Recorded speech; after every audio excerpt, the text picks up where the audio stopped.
ভয় লাগে যখন তার মা নদীতে কাঁকড়া ধরতে যায়, কারণ ওই নদীতে একটু দূরেই কুমির ভাসতে দেখেছে সে।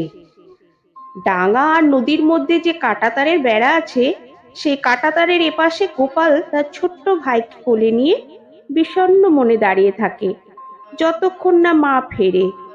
তারের ওপাশে যাওয়া তাদের বারণ।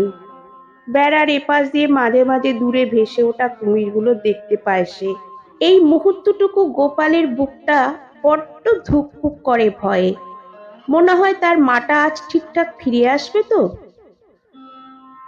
সুন্দরবন অঞ্চলের কুমিরমারি গ্রামের অত্যন্ত দরিদ্র সীমার নিচে বসবাসকারী বাসিন্দারা জীবন ও মৃত্যুর মধ্যে যে কাঁটাতারের বেড়া আছে, তার এক জায়গা একটু ছাড়িয়ে নিজেদের জীবনের ঝুঁকি নিয়ে কাঁকড়া ধরতে যায়। একটু দূরেই নদীর ওই পারে কুমির মাথা তুলে রোদ পোহায়।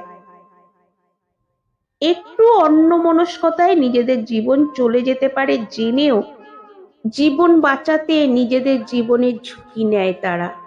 অতি দরিদ্র সীমার নিচে সংগ্রাম করে বেঁচে থাকা মানুষগুলো তাই পেটের দায়ে নেমে পড়ে নদীতে কাঁকড়া ধরতে, নয়তো জঙ্গলে কাঠ কাটতে, মধু সংগ্রহ করতে। প্রতি বছর কতজন কুমির আর বাঘের হাতে প্রাণ দেয় তার খবর আর কে রাখে। নদী থেকে কাঁকড়া নিয়ে মাকে উঠে আসতে দেখলে যেন গোপালের বুকে প্রাণ আসে।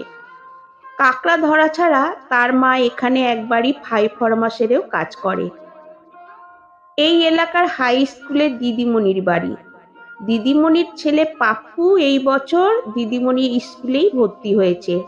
মায়ের সাথে সেও মাঝে মাঝে ভাইকে কোলে নিয়ে দিদিমণির বাড়িতে আসে। পাপ্পুদাও তাকে বেশ পছন্দ করে, সেই জন্য পাপ্পুদার সাথে গোপালের একটা সখ্যতা হয়েছে। পাপ্পুদাকে গোপালের আরো বেশি ভালো লাগে এই জন্য যে কি সুন্দর ছবি আঁকতে পারে পাপ্পুদা।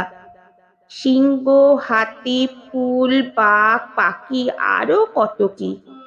গোপাল অবাক হয় পাপ্পুদার কাছে কত রঙিন বই, ছবির বই, খাতা, পেন্সিল আর একটা আজব জিনিস আছে। আজব জিনিসটা আগে কখনো দেখেনি গোপাল। সাদা রঙের শক্ত মতো দেখতি, কিছু এঁকে আবার পছন্দ না হলে ওটা দিয়ে ঘষলি আবার মুছে যায়। এই জিনিসটাকে গোপালের বেশ লেগেছে। অপছন্দের জিনিসকে কি সুন্দর মুছে ফেলা যায় মুহূর্তের মধ্যে। একদিন গোপাল পাপ্পুদাকে খুব সংকোচের সঙ্গে বলেছিল, আমায় একটা বাঘ আঁকা শিখাবি? খুদে ছাত্রটিকে পেয়ে খুদে মাস্টার মশাইও বেশ উৎসাহিত হয়ে দুই একদিন তাকে শেখানোর চেষ্টাও করেছিল, কিন্তু বড্ড কঠিন বাঘ আঁকা, তাও চেষ্টার ত্রুটি ছিল না গোপালের। কালকেই দিদিমণি মাকে বলছিল ওনাদের স্কুলে সকালের প্রাইমারিতে গোপালকে সামনের বছর ওয়ানে ভর্তি করে দিতে। দিদিমণির কথা শুনে মা চুপ করে থাকে, হ্যাঁ না সাড়া করেনি। সত্যি তো কি বলবে তার মা, সে স্কুলে গেলে ভাইকে ধরবেটাকে, আর মা কাঁকড়া ধরতে যাবে কি করে? কাঁকড়া না ধরতে পারলে খাবে কি তারা? দিদিমণিটা যে কি আজব কথা বলে। স্কুলে তো এই বছরই ভর্তি হবার কথা ছিল তার, কিন্তু এই যে কয়েকদিন আগেই তার বাপটা বনে কাঠ কাটতে গেল, আর ফিরে এলুনি। শুধু রক্তমাখা জামাটা ফেরত এনেছিল নৌকার মাঝিরা আর কেলটুদার বাপ। ওরা বলছিল তার বাপ নাকি আর ফিরবেনি কোনোদিন। বনে কাঠ কেটে নেকেছিল বাপটা, তার মধ্যে একটা হেতাল গাছের পাতা সমেত ডালও কেটে রেখেছিল। দুপুরে বাপটা যখনই নৌকাতে খেতে এলো, সেই মত্তুনি কোন ফাঁকে বাঘটা কাটা হেতাল পাতার মধ্যে সে দিয়েছিল। বাপ ফিরে এসে যেই কাঠ কাটতে বসলো, অমনি কাটা হেতাল পাতার মধ্যে লুকিয়ে থাকা বাঘ এক লাফে তার বাপটাকে ধরে টেনে নিয়ে যায় বনে। মশাল জ্বালিয়ে ঢেরা পিটিয়ে অনেক খোঁজার পরে সেই নক্ত মাখা ছেঁড়া জামাটা ছাড়া বাপের আর কিচ্ছু পাওয়া যায়নি।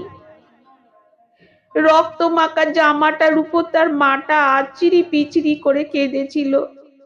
মায়ের কান্না দেখে গোপালের চোখেও জল এলেও এটা সে মেনে নিতে পারছিল নি যে তার বাপটা আর ফিরবেনি কখনো। তবে যে তার বাপ কাল সকালে বনে যাবার আগে বলে গেল আসার সময় তার জন্যই মধু আনবে বন থেকে। খুব আশায় ছিল যে, খুব রাগ হয় তার বাপটার উপর।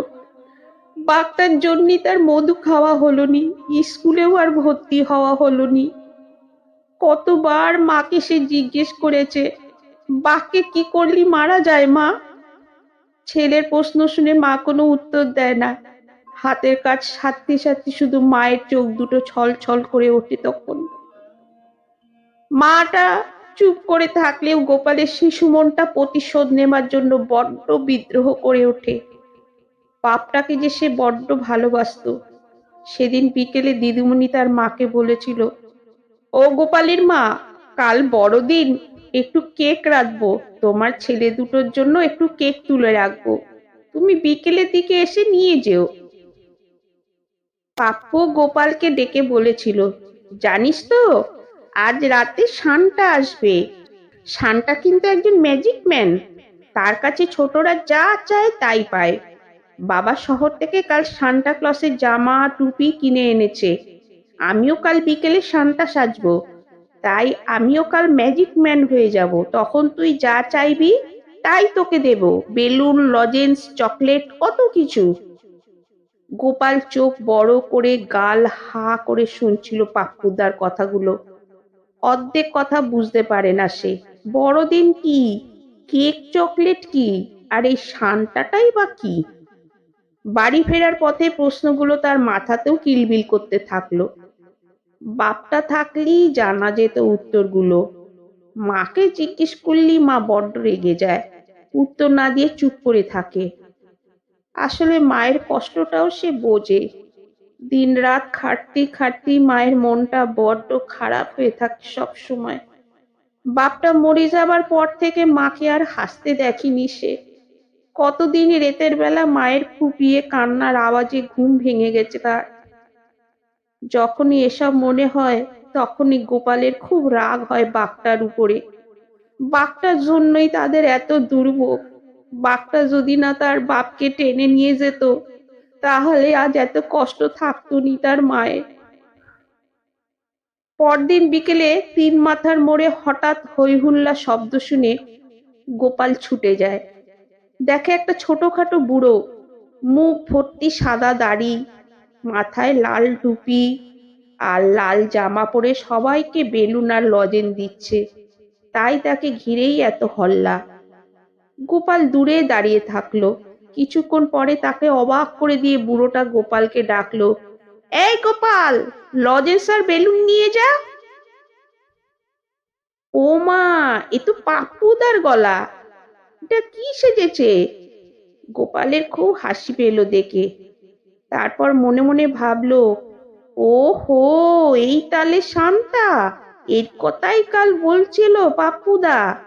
তাহলে এর কাছে যা চাইবে তাই পাবে। পাপ্পু আরো দুই একবার গোপালকে ডাকলো, কিন্তু গোপাল গেল না। কি হবে তার ওই নজেন আর বেলুন নিয়ে? দূরে দাঁড়িয়ে দেখতে লাগলো পাপ্পুকে। একটা কথা তার মাথায় ঘুরছে, আজকে পাপ্পুদার কাছে যা চাইবে তাই পাবে সে।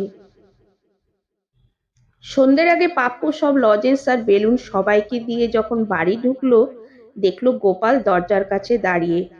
পাপ্পু একটু অভিমান করে বলল, কত করে তোকে ডাকলাম, আসলি না, সব লজেন্স আর বেলুন শেষ, এখন কি দেব তোকে?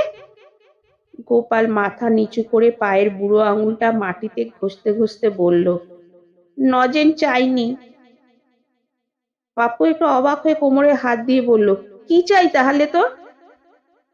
ছেলের গলা পেয়ে দিদিমণি বেরিয়ে এসে গোপালকে দেখে খুব খুশি হয়ে বললেন, আরে গোপাল, তোর মাকে যে কাল বললাম বিকেলে আসতে, আসলো না কেন?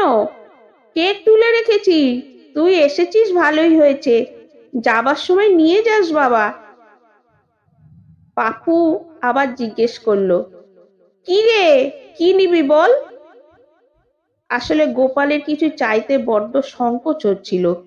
বাপ বলতো, কারোর কাছে কখনো হাত পাততি নেই, তবুও ওটা আজকের দিনে চাইতেই হবে তার। পাপ্পুদা শান্তা হয়েছে আজ। শান্তার কাছে আজ যা চাইবে তাই নাকি পাবে সে। অবশেষে খুব ধীরে ধীরে বলেই ফেলল, তোর কাছে যে সাদা মতো শক্ত জিনিসটা আছে ওটা দিবি? পাপ্পু প্রথমে ভ্যাবাচাকা খেয়ে গেল। কি সাদা মতো? যেটা দিয়ে ইচ্ছে মতো ভালো না নাগা জিনিসগুলো মুছে ফেলা যায়। বলতে গিয়ে গোপালের চোখ চকচক করে ওঠে যেন। দিদিমণি একটা বাটিতে কেক নিয়ে এলো। গোপালের কথা শুনে পাপ্পু হো হো করে হেসে বলল, ও হো, রাবার চাই তোর? গোপাল খুশিতে মাথাটা হ্যাঁ সূচক নাড়ল। দিদিমণি একটু অবাক হলো। রাবার চাইছে কেন ছেলেটা? বেলুন লজেন্স না চেয়ে রাবার চাইছে? পাপ্পু খোশ মেজাজে বলল, ঠিক আছে দাঁড়া, আজ যা চাইবি তাই দেব। বলেই ঘরের মধ্যে দৌড়ে গেল সে। দিদিমণি গোপালের হাতে কেকের বাটিটা দিয়ে গোপালকে জিজ্ঞেস করলো, হ্যাঁ রে গোপাল, রাবার নিয়ে কি করবি? গোপাল মাথাটা নিচু করে নিয়ে নিরুত্তর রইল। পাপ্পু রাবারটা নিয়ে এসে গোপালকে দিতেই গোপালের চোখ মুখ বেশ উজ্জ্বল হয়ে উঠল, যেন অনেক দিনের প্রতীক্ষার অবসান হলো তার। দিদিমণি গোপালের চোখ মুখের উজ্জ্বলতা দেখে আরো অবাক হয়ে জিজ্ঞেস করলো, ও বাবা গোপাল, রাবার দিয়ে কি করবি তুই? রাবার হাতে পেয়ে দিদিমণির দিকে উজ্জ্বল অথচ বেদনার্ত চোখে বলল, যে বাঘটা আমার বাপকে খেয়েছিল সেই বাঘটারে আঁকবো, আর তারপর রাবার দিয়ে তারে পুরোটা ঘষে ঘষে মুছে মেরে ফেলবো বাঘটাকে। একটা ছোট্ট ছেলের শিশু মন বাবার প্রতি ভালোবাসায়, বাবার অকস্মাৎ মৃত্যুতে কিছু প্রতিকার করতে না পারার কষ্টে প্রতিশোধের এমন পদ্ধতি শুনে দিদিমণির চোখে মুহূর্তের জন্য জল চলে এলো। যখন সম্বিত এলো তখন দেখলো খুদে প্রতিশোধকারী তার ক্ষুদ্র অস্ত্র নিয়ে এক মুহূর্ত সময় নষ্ট না করে দৌড়ে বাড়ির দিকে রওনা দিয়েছে কেকের বাটি ফেলেই।